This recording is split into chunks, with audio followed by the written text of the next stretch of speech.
Once in a peaceful little town, surrounded by long green fields and calm old houses, there lived a man named Daniel. Everyone in the town knew him well.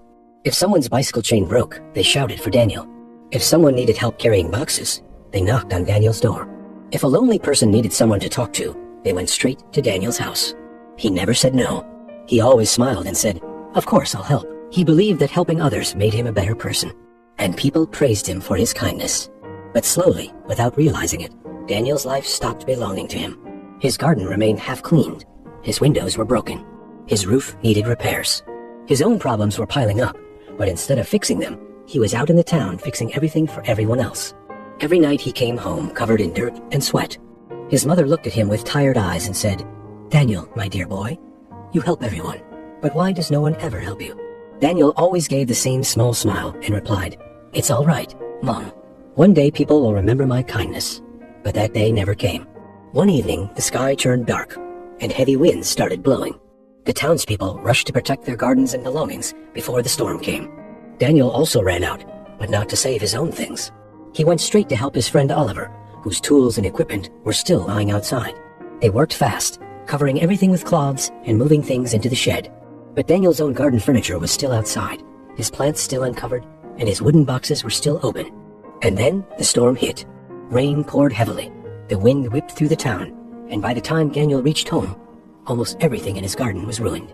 He sat on the front steps, rain dripping from his face, staring at the muddy mess that used to be his peaceful garden. His mother placed a warm towel on his shoulder and said quietly, "Daniel, today you saved everyone's things? Except your own." Daniel didn't reply, but inside him something finally broke. The next morning, tired and confused, he walked to the edge of the town to meet old Mr. Harris, a wise retired teacher who lived in a small cottage near the river.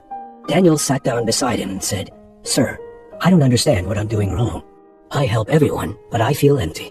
I feel tired, not from work, but from people. Why does it feel like kindness is breaking me?" Mr. Harris watched the river move slowly and said, "Daniel, look at this river. It gives water to trees, to birds, to animals, to farms.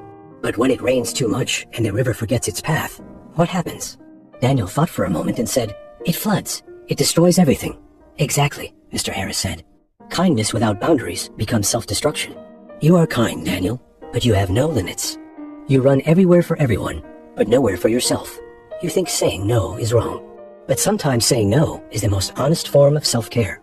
Daniel listened carefully as Mr. Harris continued. "For the next 7 days, don't say yes immediately. When someone asks for help, pause and ask yourself, will helping them harm me? Will I lose time, peace, or energy I need for myself? If yes, then say, not today. Try this, Daniel. You will see what happens." The next morning felt different. Around noon, Oliver rushed to Daniel and said, "Daniel, please help me move a heavy box." "I need you." Daniel looked at his own broken fence that had needed repair for months. His heart wanted to say yes, but he remembered Mr. Harris's words. He breathed in slowly and said, "Oliver, I'm sorry. Today I need to fix my own fence. I can help you later, but not today." Oliver stared at him in shock. "You're saying no?" "You never say no." Daniel nodded quietly. Oliver left looking upset, and Daniel felt a little guilty, but he stayed focused. Within a few hours, the fence that had been broken for months finally stood strong again. For the first time in a long time, Daniel felt a small sense of pride in taking care of his own life. The next day, 2 neighbors came for small favors help with carrying shopping bags, help fixing a chair, but Daniel politely refused and explained he was busy with his own work. That evening, instead of feeling tired and used, he felt light and calm. A quiet peace filled his heart. On the 4th day, the sky turned gray again, and another round of heavy rain poured down. This time, Daniel's roof started leaking. He looked outside, waiting for someone to knock on his door like he always knocked on theirs.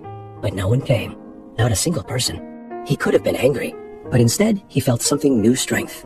He picked up tools and fixed the roof himself. It took time. It took patience. But when he finished, he sat under his repaired roof and whispered to himself, "So this is what it feels like to depend on myself." Days turned into weeks, and slowly Daniel became a different man. He stopped running everywhere the moment someone called his name. He stopped sacrificing his sleep and his peace for people who never cared. He began waking up early to take care of his garden. He cleaned his house. He invested time in himself. And something unexpected happened.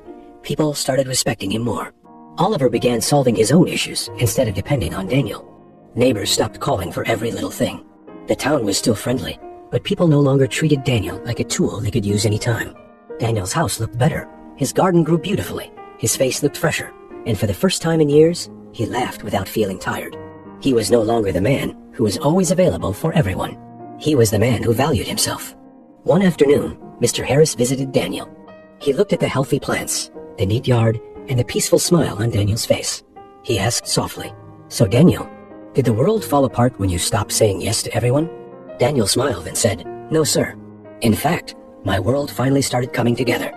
Mr. Harris nodded with a gentle smile and said, "When you stopped saying yes to everyone, you finally said yes to yourself. And that is when life begins to change. So my friend, are you like Daniel? Do you give too much? Do you say yes even when it hurts? Remember this saying, no does not make you selfish. It makes you strong. It means you are choosing peace, not pressure. Your time, your mind, and your heart are precious. Protect them, because the world will respect you. Only when you start respecting yourself first